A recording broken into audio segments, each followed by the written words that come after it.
wanna stay ahead of the curve, then follow my words. All we doing, teach, train, innovate, solve, yeah. Teach, train, innovate, solve. If you wanna be ahead of the curve, then follow my words. Good afternoon, everyone. Welcome to TTIS, where we build confident, empowered educators through empathy, strategy, and practical tools that you can use today. Our agenda addresses our topic that we missed during our little cold snap, and that is studying, or how to study after a long day of teaching.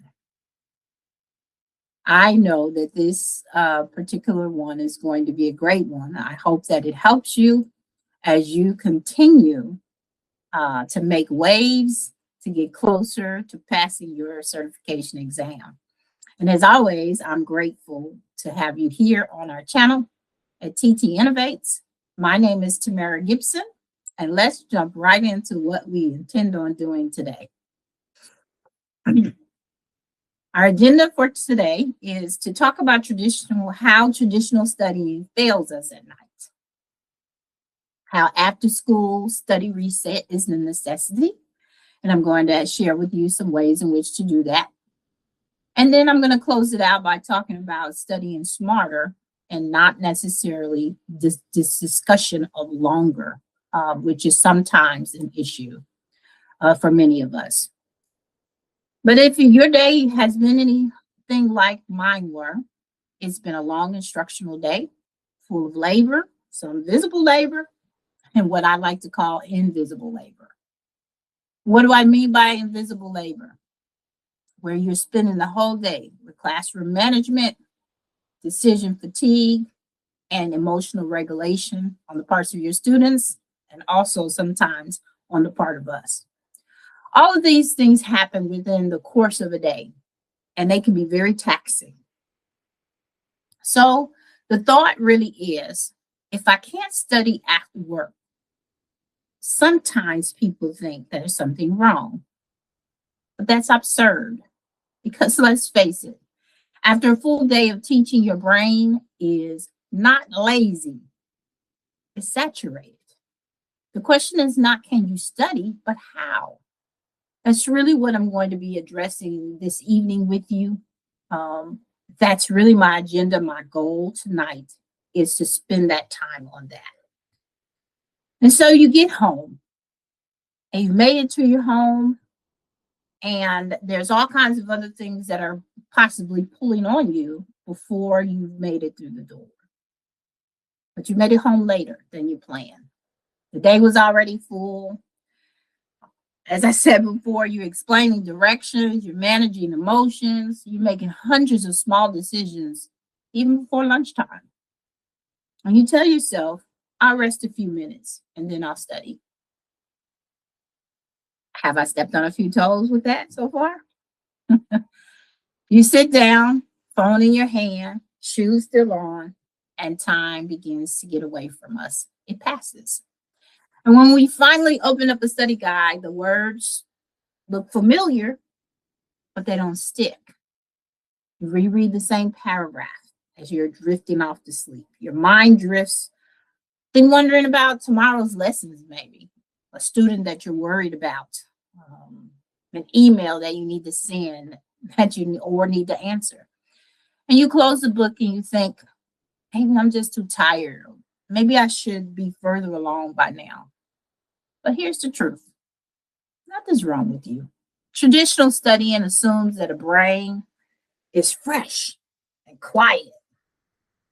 That's not the brain of some of us who have just finished a full day of work. That brain saturation that I'm talking about is a real thing. Decision fatigue is high. Your stress is still present, and working memory is often limited.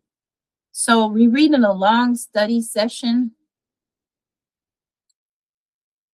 that's not, it doesn't mean that you lack discipline, because I think that's something else that we think of.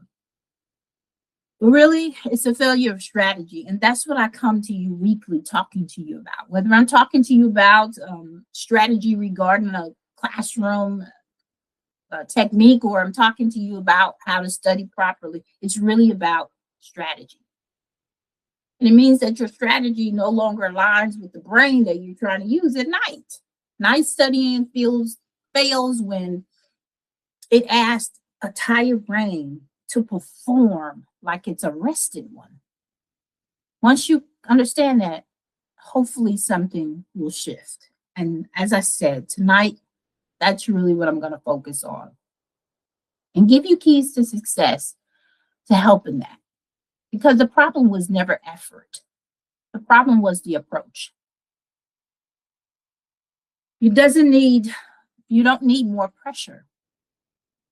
You need a different entry point. So shorter sessions, clear focus, a plan that works without exhausting you, a plan that doesn't work against you.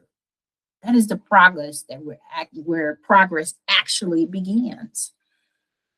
I've looked up a few studies, and most of the studies advice that I've seen floating around, sometimes even I give it, is that morning energy, that quiet brain. Those are all the literature that I've read and seen.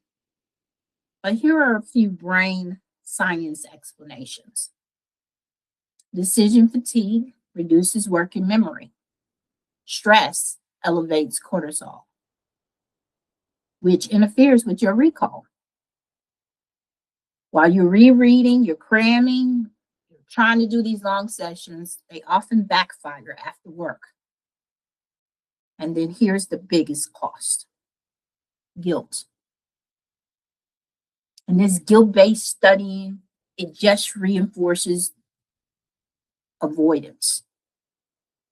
So what are some best practices that could help with this? So as you can see, all of my pictures that I have on the screen is somebody fatigued, that you just have had enough. Well, I don't want to leave you in that state. I want to give you some help. And so I'm going to walk you through 3 phases of what I will say are after school study habits that you can begin to form. Ways in which to help you to work, as I'll talk about later, smarter and not harder. But once we put our work in terms of lighter, shorter, and more intentional, these are the ways in which these phases can be implemented. And I always like to bring you practical things, because why bring you something that is not going to work? My company is about helping you to get down to the the goal that you're trying to achieve, and to really face forward on it and not get distracted by all the other things that try to talk to you. So one of the things that in phase 1 is to decompress. It's an act of transitioning yourself out of teacher mode. Maybe I write down everything that's still looping in my head. That's something that I use to kind of settle myself down. Another method is changing clothes. Changing out of your teacher gear and changing into something lighter. Maybe 2 minutes of slow breathing. You can't necessarily force these things to happen. It has to be done on a continuous basis. And another thing that you can't force is the stress, moving the stress out of your nervous system. But there are some practical, educational, friendly ways to decompress that actually work after a long testing day. And they're designed to lower your cognitive load quickly, not turn it into another task. So some of the ways that I stated before, and I'm really going to go into the physical reset, because I think that it's one of the greatest and quickest way for you to change the state of operation that you're in. These work because the body leads the brain. You change your clothes immediately, your teaching clothing keeps you in teacher mode. Washing your face and hands with warm water, a simple sensory reset. Maybe stepping outside for a few minutes, allowing yourself to breathe in the light air and get some vitamin D as more helps more than we can even ever think. Gentle stretching, neck, shoulder rolls, where many of us hold a lot of our stress. These physical cues tell the nervous system that the workday has ended. And decompression is not restlessness or avoidance. It is preparation. So these physical cues really will help to end our day. As I said before, it will help you to begin to get into the mode of studying and help and allow you to ready to reset your brain in order to take on some information. And that leads me into my second part, which is phase 2. This lower lift, learning lift, utilizing short, engaging activities that don't drain you. Like, the goal is not coverage. You know, sometimes we're thinking about, I got to cover all these things, and that's all that's on your mind. But it's really not about coverage. The goal is connection. After work, your brain is tired, but it's not empty. So when studying asks for heavy lifting, like rereading a whole chapter or rewriting notes or cramming for long stretches of time, your brain and your body are going to resist. Not because you cannot learn, but because the demand is too high at that particular moment. So lower lifting learning works because it lowers the entry barriers. Instead of asking, can I study for an hour and put in that work? Focus on one small thing that you can engage in fully. Maybe it's an objective. Maybe it's a skill. Maybe it's a short video. There might be one exam question and its rationale that will help you. One short concept explanation.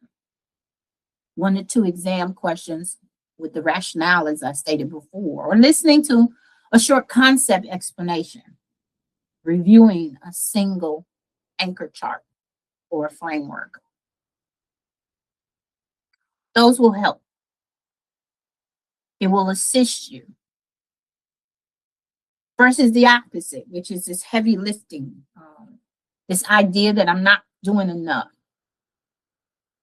But I think that one comparison I can think of is like reviewing accommodations versus modification for those that are studying for SPED 186. Others that are going over other exams like EC 391 or PPR. You're going to be proactive instead of reactive, looking at different managements, focusing. And the focus doesn't include rewriting notes, multitasking, but focus on one objective only. And when you keep that task small, your brain can stay present. When your brain stays present, confidence builds. We just talked about confidence last week, and I'll be sure to link that somewhere above. And when your confidence builds, consistency follows. This is more than just about studying. This is more also about life. And then I want to walk right into phase 3, which is closing that loop. So I started out by decompressing. My second thing is to use some low lifting studying activities. And then my last one is to close the loop. When I'm closing a loop, I'm ending my study time with a pause on purpose. I can name one thing that I've strengthened. Not everything you still need to learn, because that's that off track thinking that only measures what you haven't done. I'm looking for you to measure what you acquired. And then decide the exact entry points for your next session. And then stop. That's the end of the study session. This is the way that I teach many people to do within 30 minutes. Because 30 minutes of studying purposefully and intentionally beats an hour full of on and off brain activity. But this skill, this closing the loop, it signals your brain that the progress is really happening and that studying is contained, not this endless loop. And closing this loop is how you leave the session with clarity instead of guilt. That momentum begins to build instead of exhaustion. So I'm suggesting that you in control and not collapse. And your short reflections can look something like writing one sentence. Not note taking, as I said before, but writing one sentence that says, today I strengthened whatever that particular competency was. Then decide on tomorrow's entry task. What are you going to work on? And remembering that stopping on purpose protects your motivation. And these are all three of these phases that I'm suggesting to you and talking to you about. Helps you to end without guilt, helps you to close, and also helps you to study smarter and not longer. Many times we equate length of time with amount of information, the proper information acquired. And while I'm not going to say that your length of time doesn't matter, because I'm trying to help you stack these small intentional times together, I will say that studying smarter does not mean cutting corners. It means that you're aligning your effort with impact. And after a long day of teaching, effort is not the problem. Most educators, like yourself, are already working very hard, harder than they probably should. But the problem is that traditional study habits reward time spent, not learning gain. And time spent will exhaust, rarely produces any types of results. So studying smarter starts with this shift. And longer doesn't mean better, but focus does. See, we're not college students anymore. We have families and additional responsibilities, and we use the use of these methods that I'm sharing with you are helpful. And I can use these throughout Monday through Friday.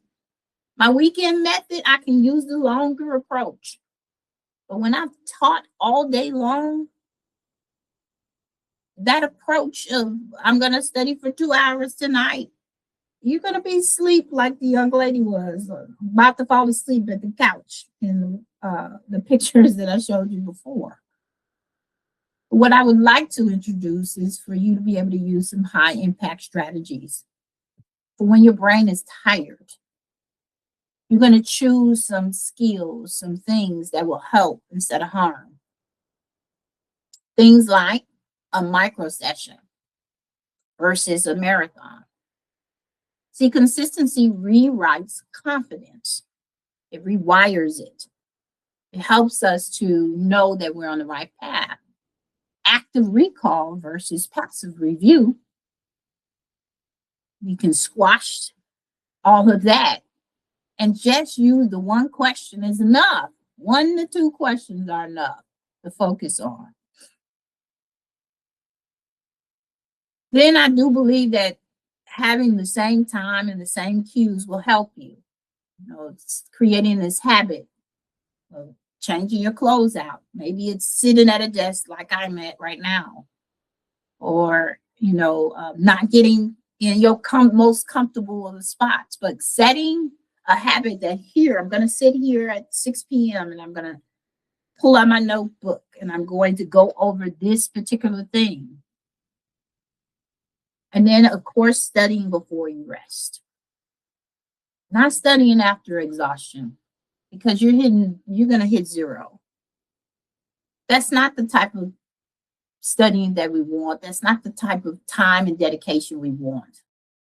A focused 15 minutes to 30 minutes after school is neurologically more effective than 1 hour of studying in frustration. You're just not going to maintain or retain the information. And you're not going to maintain coming back to do that same thing each time. But as I close out our conversation, it's really important for me to highlight a few things from those 3 phases that I talked to you about. One of them is the first one is what to avoid when decompressing. I told you what to do, but these feel helpful, but they actually increase your fatigue. Doom scrolling on your phone, venting without a boundary, and laying down for just a minute is going to cause problems. So jumping straight into studying without a pause can be an issue too. So my statement again to you, decompressing, it matters. And the low lifting learning is how tired educators keep momentum without burning out. It's not about doing less because you don't care. It's more about doing actually what works when your energy is limited. And then my final part, when we're closing the loop. One well-chosen question, fully understood, does more for your retention than 30 minutes of rereading. Is rereading important? Reading is. But some of these things that I'm talking to you about, they're the things that frustrate you and make you not want to study. But explaining a concept out loud, it'll strengthen your memory more than just highlighting the text or highlighting the book pages. Stopping at a clear end point, it triggers and protects your motivation for the following day. See, I'm always truthful about a few things. And that is that you're not behind. You're building capacity under real conditions. And that's what matters. You're doing meaningful work, both in the day and then going at it toward your goal in the night. The path forward does not require more sacrifice. You've already sacrificed quite a bit. It requires better alignment. And so, as always, I'm hopeful that the things that I share with you, the information that I provide you with, brings you to some conclusive